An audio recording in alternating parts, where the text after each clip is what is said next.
we can wait until the bell. Owen was so punctual in the other room. He had like a stopwatch on, just like the exact like millisecond of time. The millisecond it hit 0, he would just slam the door shut. So, a very inviting way of getting people into the room. Oh, I miscalculated. Was another minute? Yeah, that's my last day. They can't fire me anymore. Yes, the world is my oyster. All right, well, I get to introduce Makena. I'm super excited to do so because she's been great in Churchill all these years. Edited our video, super hardworking, whether that again is in-house or in the athletics department.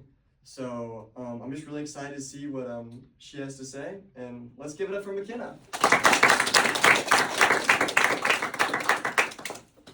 Imagine you're on trial for a crime, standing before the judge who tells you, you never could have done otherwise. If a machine were broken, why would you blame it for not performing the way it was programmed to? It would seem silly and unjust to punish a machine for a defect. Besides, machines don't have free will. Instead, it would be more rational to fix that machine than punish it. This is the foundation of a determinist justice system.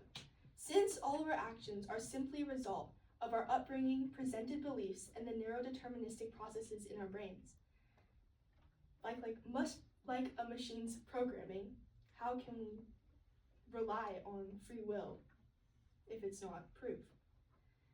In our country's justice system, this would be impossible to accept.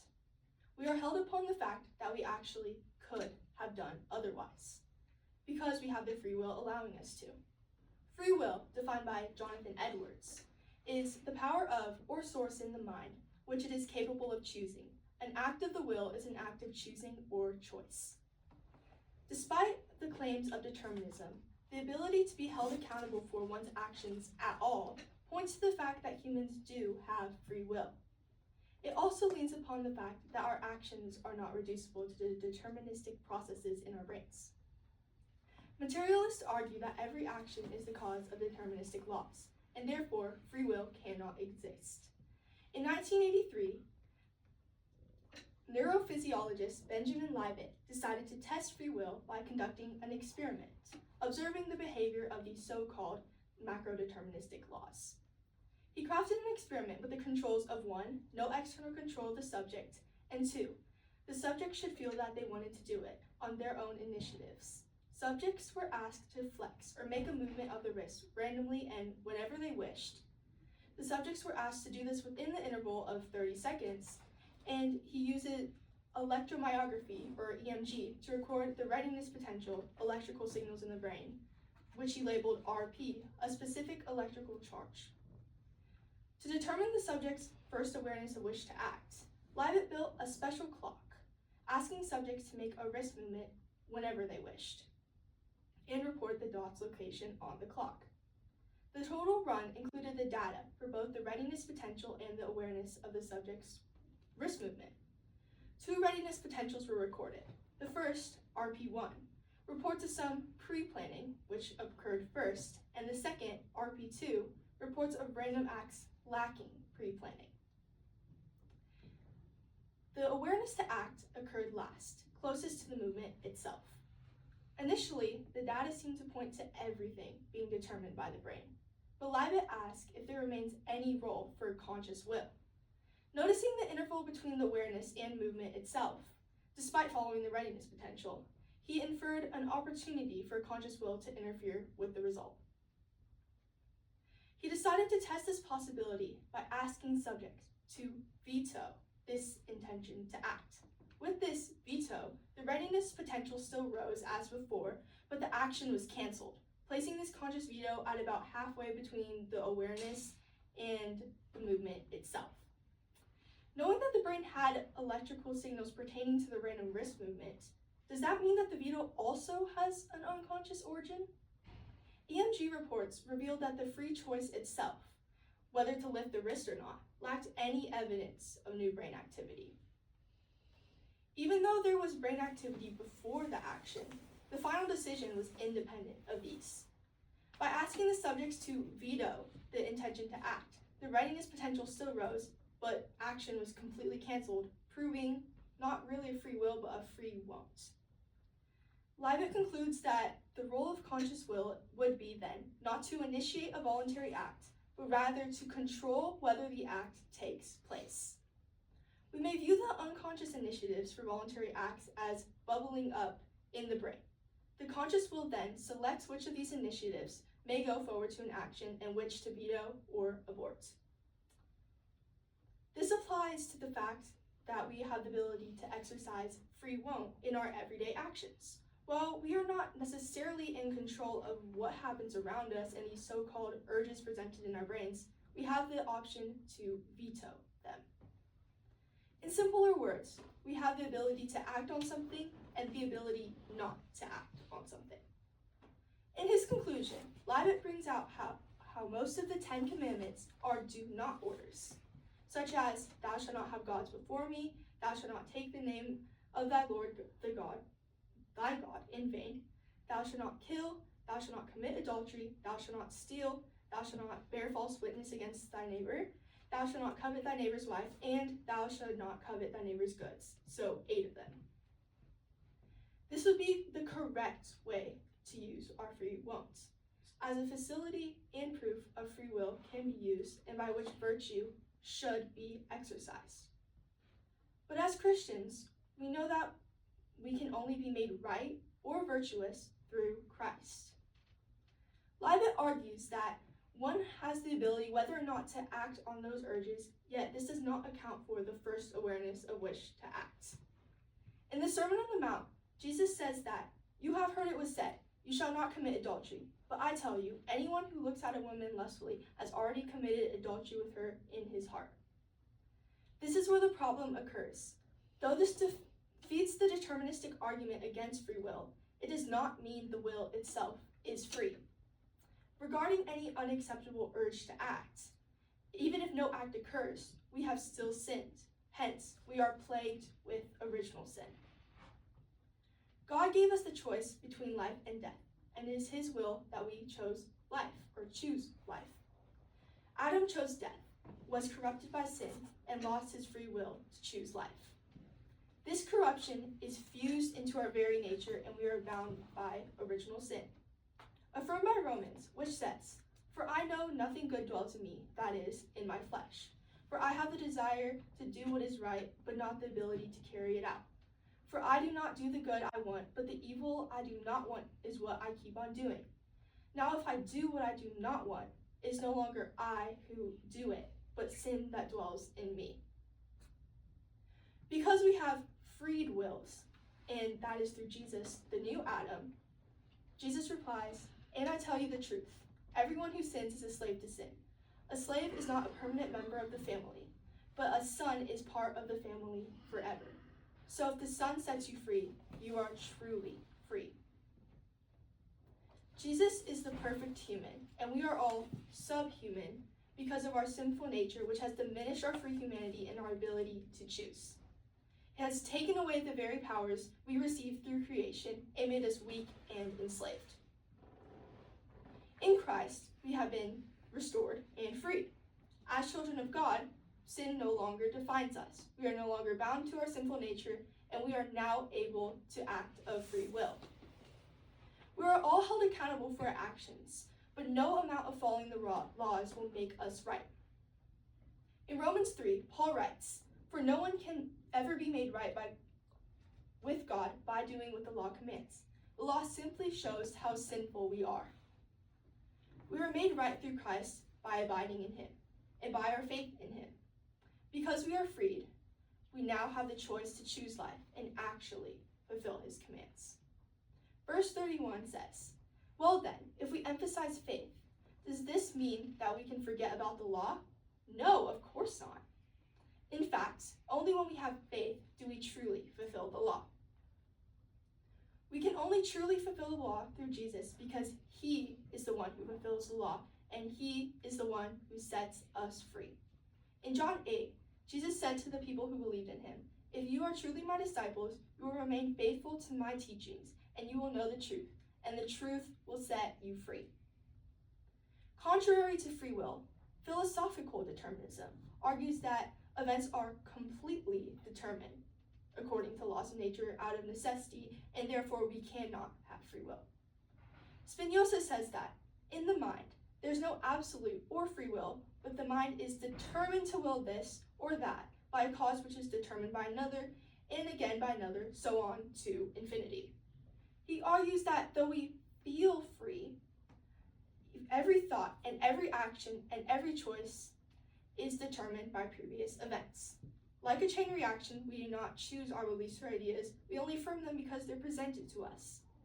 He compares us to a stone propelled in the air by some previous cause unknown, and somehow if this stone gained consciousness, it would believe it was flying out of its own free will. Spinoza defines the will as a facility of affirming or denying, not desire, which is not separate from intellect. It is limited to it because we have a finite mind and therefore a finite will. Sam Harris, a neuroscientific determinist, simply puts it as free will is an illusion. He argues that the processes in our brain precede conscious choice and that decisions are measurable before we are even aware of them. If free will was merely an illusion, how can we know that we are right? If our beliefs are determined, they are caused rather than chosen as the truth. This undermines the use of logic and our ability to reason. How can determinists who say free will is an illusion have the free will to believe that, and the free will to believe they are right? Yes, we are limited by what we know, but these limitations are overcomable. Yet Spinoza argues that they are not. In an interview with the professor of apologetics at Houston Christian, Dr. Travis, she states that from a determinist point of view, we cannot freely choose to make an argument against free will. We cannot really choose to believe that there is no free will. So it is very much a self-defeating position for them to hold. If our minds are passive in this way, we are simply like mirrors reflecting what is the beliefs and whatever is around us reflecting onto us, yet unable to know if it truly is true, stripping us of any sense of genuine truth. If we have the ability to step back, which Spinoza denies, we are able to expand our knowledge and therefore expand our capacity to choose, and for one is capable of understanding multiple views. The world says that we should use our free will however we wish. People try to exercise this illusion of freedom to perverse extremes in an attempt to be free. Our sinful nature, fused to us, causes us to mistake the things that we want for true freedom. Pastor Brett McGuire states, "This desire for and emphasis on freedom tells us something about how the world actually is. The free don't yearn for freedom. The free don't fight for freedom. They already are." This constant pursuit of freedom tells us that we're running after something we do not have. Instead, in this chase, we become slaves. And because we are not free, all of our striving for freedom is bound to be both misguided and ultimately unsuccessful. Because of our sinful nature, we cannot trust our own ideas of freedom, and we can only be truly free through Christ. If we do not have free will, we would not be able to be held accountable for our actions. We all have free will to follow the laws, which we should, though we can never follow God's laws perfectly because we are bound to sinful nature. We can never fulfill them unless we have Christ. And we can and will be held accountable for not following the laws, for it is God's will for everyone to choose life over death, even those who don't believe. The correct use of our free will is not making ourselves what we want to be, nor living worldly ways. The correct use of free will is following God's commands and the judgment of how things are and should be bound to his word, the truth. We have free will, which is given by God, along with the correct way to use it. All of mankind should use this ability to follow God's laws, whether Christian or not. Because of our enslavement by our sinful nature, we cannot trust our own ideas of freedom. We can only be truly free through Christ. And through him, our wills aren't just free, but freed. If we mistake the pursuit of our corrupted desires for freedom, how can we truly be free? True freedom is not the ability to choose whatever we desire, but true freedom is the ability to live in accordance with his truth. Thank you.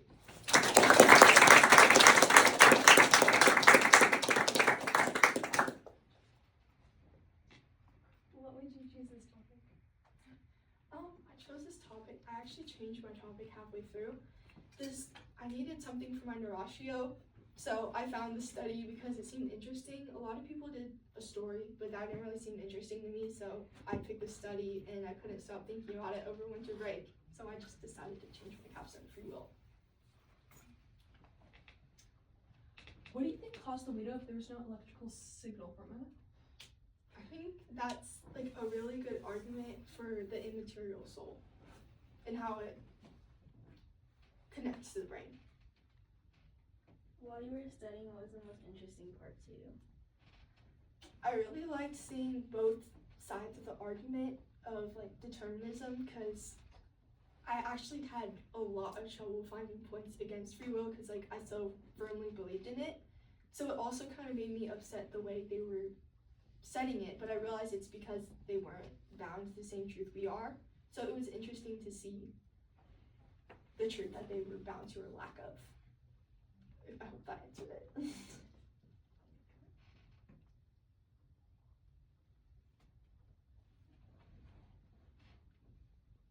Oh yes. What was it like researching it? It was, I'd say like the hardest part, or like what about researching it? Just in general. So Mrs. Garland had us write an annotated bibliography, which is just a bunch of sources and like summarizing it. So that's how I found most of my sources. And I did find a couple more after I did change my topic. So yeah, just probably making sure you have reliable sources. Was there anything that you had in your like whole paper that you weren't able to include in this that was also like, oh, I kind of wish I could have included it, but I didn't have enough time? I think probably Calvinism. I did not want to step into that hole. It's just probably its own capstone, but that's most of it. How would you say, like, in your personal life after, accepting Christ, like, having that free will compared to having no free will has transformed your life? It definitely made me realize that what I thought was actual freedom and what the world said is actual freedom is not actually being free, and how he made us. Yeah, he made us. He's our creator, so of course he's gonna know what we want and what our true free will is, or how we can actually truly be free.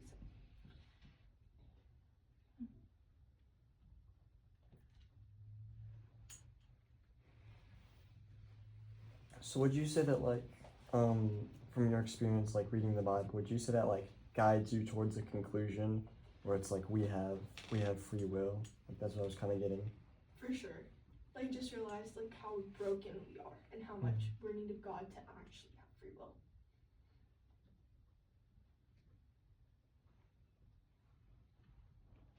Any more questions? I mean, actually, yeah. What would you say to like Christians who don't believe in free will? Like, what would you tell them? Like what, like on the scientific level or more like the logical level? I don't know. I guess both. Like, what would you say if a Christian believes in predestination? What would you want to tell them? So first thing, I don't think that predestination is against free will. Okay. I think God is sovereign enough and allows us to have free will, because also like kind of, I believe the closer we get to God, the more our will is free. Okay. So not believing in free will, like, could you give me an example, please? I guess just like Oh, you're asking me questions. Okay. I guess when people say like, oh, like it doesn't matter what I do, like it's all up to God, or like I don't need to go be a missionary because that other people's faith is already decided. Like, what would you tell that person? I think that's just like a self-defeating cause in a way, because the Bible like calls us to do different things, and you should definitely follow what God commands us to do in the Bible, and not just say, "Oh, this is gonna happen anyway, so why do I not do anything?" Have you thought much about in what sense God has free will, and thinking in particular about how there were a few times where he like quote changed his mind? That's a really interesting question. So first thing, I believe that God, he acts out of love, because like Mr. Armstrong, like in theology, learned God is love. So I think,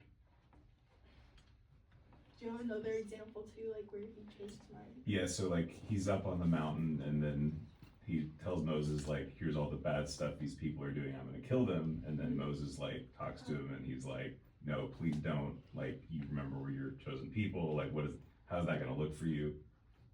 I would say that's more because our God is a just God and our God is a loving God. It's because I'd say out of love he was trying to give them another chance, but he ultimately knew.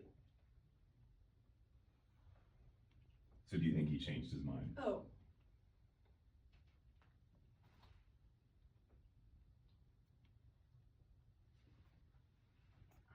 I think the situation might have actually changed. So it's like what he would act in that situation after he asked. If that makes any Yeah, sense. that makes sense.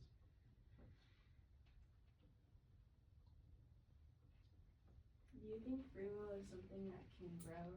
Because you talked about it as like a journey through Christianity. Is it something that you can obtain? For sure, I think your will gets more free through sanctification also. And of course, the closer you get to God, your creator, he's making us whole again. Or through Jesus, we're made whole again. And then only through that we can freely choose. So yeah, I guess. How did this change your perspective on life? Could you give me an example? Okay. I guess kind of what I was saying earlier, I forgot who asked me. Was it Josie? Just the same way, realizing how broken we are. And don't listen to the world when they tell you oh, you're only being free if you can do this or do that. They don't really know what's free because they don't know God.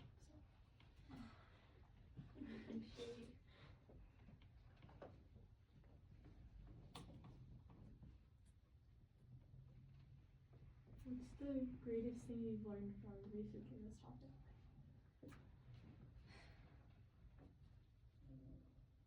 I feel like I've said a lot of times, and I keep bringing this up, but just how broken we are and how Christ makes us whole, and we can only freely choose if we are made whole by Christ.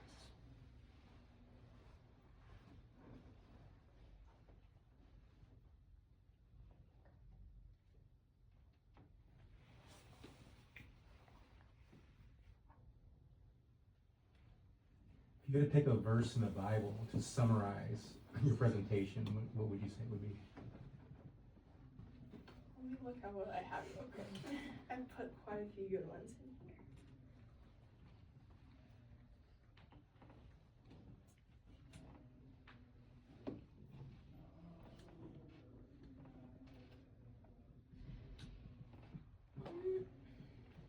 The overall point or one of the sub points? The overall point of free will.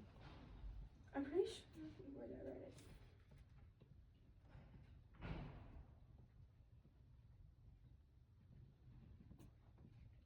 The one I'm pretty sure was in Romans where it's saying it's not I who I want to do good but I cannot carry it out, so it's sin in me doing it. And how that just kind of demonstrates how our actions are affected by sin, the one that's beast totally nature. And yeah, he's not choosing in that, it's sin that's choosing for him. Okay, before everyone leaves, let's give her another round of applause.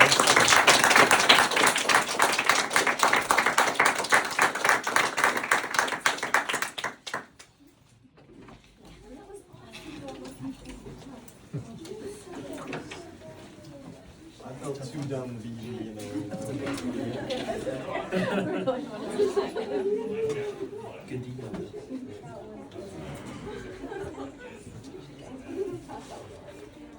I wish I did.